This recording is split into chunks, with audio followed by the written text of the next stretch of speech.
వర్తమానం వార్తలకు స్వాగతం. నేను మీ ఉదయ్ కుమార్. ఈరోజు వార్తల్లోని ముఖ్యాంశాలు. ముస్లిం యాజమాన్య ఆధ్వర్యంలో నడుస్తున్న విశ్వవిద్యాలయాలను టార్గెట్ చేయడంపై ఆందోళన వ్యక్తం చేసిన జేఐహెచ్ ఉపాధ్యక్షుడు.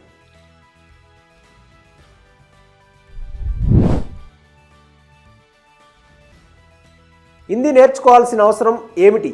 త్రిభాష విధానం అమలును విమర్శించిన డీఎంకే ఎంపీ కనిమొళి.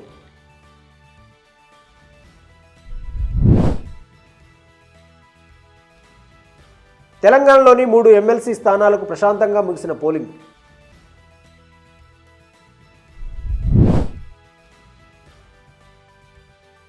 ఎస్ఎల్బీసీ సొరంగ ప్రమాద ఘటనలో రెస్క్యూ ఆపరేషన్ ముమ్మరం. బీజేపీ పాలిత రాష్ట్రాల్లో ముస్లిం యాజమాన్యంలో ఉన్న విశ్వవిద్యాలయాలను ప్రత్యేకంగా టార్గెట్ చేయడంపై జమాతే-ఇ-ఇస్లామీ హింద్ ఉపాధ్యక్షుడు మాలిక్ ముహతాసిం ఖాన్ తీవ్ర ఆందోళన వ్యక్తం చేశారు. భారతదేశం అంతటా ముస్లింలు నిర్వహిస్తున్న ప్రముఖ విద్యా సంస్థలను ప్రభావితం చేసే చట్టపరమైన చర్యలు, అరెస్టులు, ఆస్తుల జప్తులకు సంబంధించిన వరుస సంఘటనలను ముహతాసిం ఖాన్ ఈ సందర్భంగా ప్రస్తావించారు. అస్సాంలో యుఎస్టీఎం ఛాన్సలర్ మహబూబుల్ హక్ అర్ధరాత్రి అరెస్టు, రాజస్థాన్లో మౌలానా ఆజాద్ విశ్వవిద్యాలయ చైర్పర్సన్పై వేధింపులు, గ్లోకల్ విశ్వవిద్యాలయ ఆస్తుల జప్తు, ఉత్తరప్రదేశ్లోని మహమ్మద్ అలీ జవార్ విశ్వవిద్యాలయంపై కొనసాగుతున్న అణచివేతలను జేఐహెచ్ ఉపాధ్యక్షులు గుర్తు చేశారు. ఈ సంఘటనలు ముస్లిం నేతృత్వంలోని విద్యా సంస్థలపై వివక్షను తెలియజేస్తున్నాయని ఆయన తెలిపారు. ఈ విశ్వవిద్యాలయాలపై చర్యలు ముస్లిం నేతృత్వంలోని సంస్థలు చేస్తున్న విద్యా పురోగతిని దెబ్బతీసేందుకు ఉద్దేశించినవిగా కనిపిస్తున్నాయని ముహతాసిం ఖాన్ అన్నారు. వేలాది మంది విద్యార్థులు, అధ్యాపకుల భవిష్యత్తుకు తీవ్రమైన ముప్పు కలిగించే తప్పుడు కథనాలతో ఈ సంస్థలను అణచివేస్తున్నారని ఆయన అన్నారు. ఈ చర్యలు విద్యా నైపుణ్యానికి గుర్తింపు పొందిన విశ్వవిద్యాలయాల ప్రతిష్టను దెబ్బతీస్తాయని జేఐహెచ్ నాయకుడు నొక్కి చెప్పారు. ఇటువంటి రాజకీయ ప్రేరేపిత దాడులు విద్యా హక్కును ప్రమాదంలో పడేస్తాయని, భారతదేశంలో సమాన అవకాశాల ప్రాథమిక సూత్రాన్ని ఉల్లంఘిస్తుందని జేఐహెచ్ ఉపాధ్యక్షులు హెచ్చరించారు. భారతదేశ ఉన్నత విద్యారంగానికి దీర్ఘకాలిక సమస్యలపై కూడా ఆయన ఆందోళన వ్యక్తం చేశారు. న్యాక్ గుర్తింపు పొందిన ఏ గ్రేడ్ విశ్వవిద్యాలయాలు రాజకీయ అవకాశవాదం, మతపరమైన పక్షపాతానికి లోనైతే భారతదేశంలో ఉన్నత విద్య భవిష్యత్తు ప్రమాదంలో పడుతుందని ఖాన్ అన్నారు. విద్యారంగంలో ప్రపంచ లీడర్గా ఎదగాలనుకుంటున్న భారతదేశంలో క్యాంపస్లను ఏర్పాటు చేయడానికి విదేశీ విశ్వవిద్యాలయాలను ఆకర్షించాలనే వారి ఆకాంక్షలకు ఎదురుదెబ్బలు తగులుతాయని ఆయన అన్నారు. ముస్లిం యాజమాన్యంలోని విద్యా సంస్థలపై వేధింపులు ఆపాలని జేఐహెచ్ ఉపాధ్యక్షుడు పిలుపునిచ్చారు.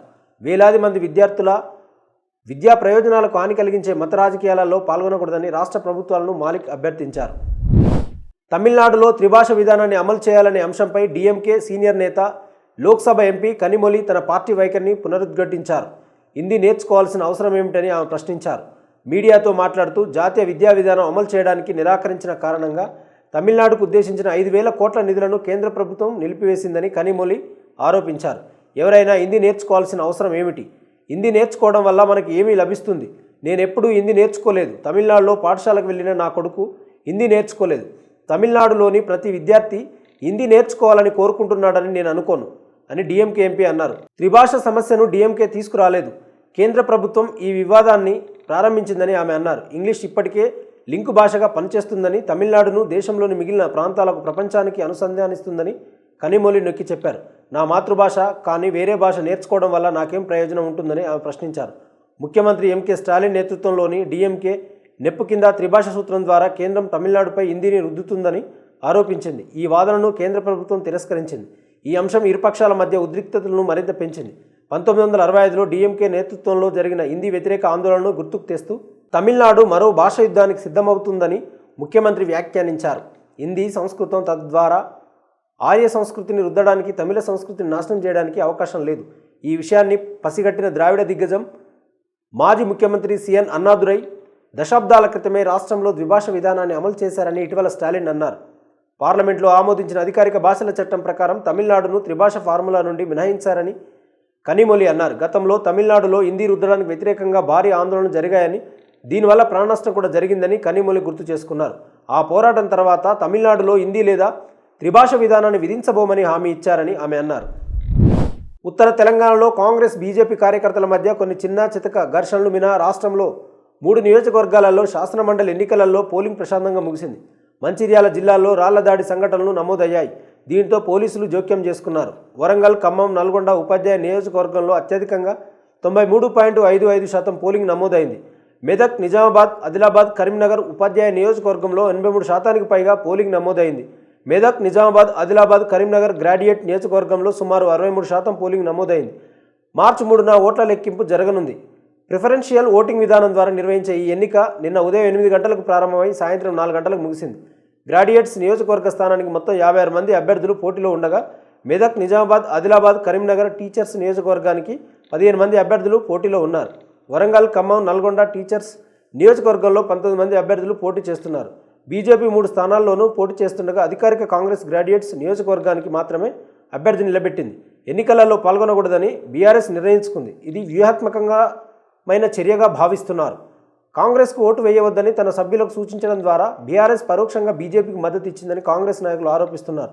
ఇక బీజేపీ తరఫున కేంద్ర బొగ్గు శాఖ మంత్రి, రాష్ట్ర బీజేపీ అధ్యక్షుడు జి కిషన్ రెడ్డి, కేంద్ర హోంశాఖ సహాయ మంత్రి బండి సంజయ్ కుమార్, ఇతర బీజేపీ నాయకులు చురుగ్గా ప్రచారం చేశారు. కాంగ్రెస్ తరఫున ముఖ్యమంత్రి రేవంత్ రెడ్డి, రాష్ట్ర కాంగ్రెస్ అధ్యక్షుడు మహేష్ కుమార్ గౌడ్, ఇతర సీనియర్ పార్టీ నాయకులు ప్రచారానికి నాయకత్వం వహించారు. ఉపాధ్యాయులు, నిరుద్యోగ యువత సమస్యలను పరిష్కరించే లక్ష్యంతో ఎన్నికల్లో పోటీ చేసినట్లు బీజేపీ చెబుతుంది. నాగర్ కర్నూలు జిల్లాలోని శ్రీశైలం లెఫ్ట్ బ్యాంకు కెనాల్ సొరంగంలో చిక్కుకున్న 8 మందిని రక్షించడానికి రెస్క్యూ బృందాలు ఆపరేషన్ ముమ్మరం చేశాయి. పని తొందరగా పూర్తి చేయాలనే లక్ష్యంతో army, navy, NDRF, rat, hole మైనర్ల బృందాలు సొరంగం నుండి సీల్టు శిథిలాలను తొలగిస్తున్నాయి. 8 మంది చిక్కుకున్న సొరంగం చివరి పాయింట్ను చేరేందుకు వీలుగా రెస్క్యూ కార్మికులు గ్యాస్ ప్లాస్మా కట్టర్లను ఉపయోగిస్తున్నారు. శిథిలాలు, స్టీల్ను తొలగించడం ద్వారా యాక్సెస్ను క్లియర్ చేయడం ఇప్పుడు వారి ముందున్న లక్ష్యం అని అధికారులు తెలిపారు. లోకో రైళ్లు చివరి వరకు చేరుకునేలా కన్వేయర్ బెల్ట్ పనిచేసేలా చూసుకోవడానికి రెస్క్యూ కార్మికులు కూడా ప్రయత్నాలు చేస్తున్నారు. National Jio physical research institute నిపుణులు కూడా సొరంగం లోపల పరిస్థితిని అంచనా వేస్తున్నారు. సీల్టును నిరంతరం తొలగించడం వల్ల మరింత కూలిపోయే అవకాశం ఉందా అని వారు అధ్యయనం చేస్తారు. సొరంగం నిపుణులు, రాష్ట్ర మంత్రులు ఉత్తమ్ కుమార్ రెడ్డి, కోమటిరెడ్డి వెంకటరెడ్డి హాజరైన ఉన్నత స్థాయి సమావేశం ఒక కార్యాచరణ ప్రణాళికతో ముందుకు సాగాలని నిర్ణయించిన తర్వాత రెస్క్యూ ఏజెన్సీలు ఆపరేషన్ ముమ్మరం చేశాయి. సమీక్షా సమావేశంలో పూర్తిస్థాయి నీటిని తొలగించాలని, పూడిక తీయాలని నిర్ణయించారు. చిక్కుకున్న కార్మికులను రక్షించడానికి ప్రభుత్వం ఎటువంటి అవకాశాన్ని వదిలిపెట్టడం లేదని నీటిపారుదల మంత్రి ఉత్తమ్ కుమార్ రెడ్డి అన్నారు. రెస్క్యూ బృందాలు 24 గంటలు పనిచేస్తున్నారని ఆయన అన్నారు. చిక్కుకున్న వ్యక్తుల వద్దకు అతి త్వరలో చేరుకోగలమని ఆయన ఆశిస్తున్నారు. ముందస్తు సహాయక చర్యలు, దళాల మోహరింపు, కొత్త హైటెక్ పద్ధతులతో చిక్కుకున్న కార్మికుల వద్దకు చేరుకోవడంలో చాలా త్వరగా పురోగతి సాధించవచ్చని ఉత్తమ్ కుమార్ రెడ్డి అన్నారు. ముమ్మరం చేసిన రెస్క్యూ ఆపరేషన్లలో భాగంగా రెస్క్యూ బృందాలు సొరంగం ద్వారా సురక్షితంగా నావిగేట్ చేసేలా ప్రణాళిక అమలు చేస్తున్నట్లుగా మంత్రి చెప్పారు. అంతేకాదు, దేశ సరిహద్దు ప్రాంతాలలో సొరంగాల నిర్మాణంలో నిపుణులు, దేశంలోని ఇతర ప్రాంతాలలో ఇలాంటి సొరంగ ప్రమాదాల తర్వాత సహాయక చర్యల్లో పాల్గొన్న వారి సాయం కూడా ప్రభుత్వం తీసుకుంటుంది. నీరు, బురద కారణంగా గత 2 రోజులుగా వారు ముందుకు సాగలేకపోయారు. ఈ వార్తలు ఇంతటితో సమాప్తం. మరిన్ని విశేషాలతో మళ్ళీ కలుద్దాం. నమస్కారం. సబ్స్క్రైబ్ చేయండి, షేర్ చేయండి, కామెంట్ చేయండి. వర్తమానాన్ని ప్రజల్లోకి తీసుకెళ్ళండి. ధన్యవాదాలు.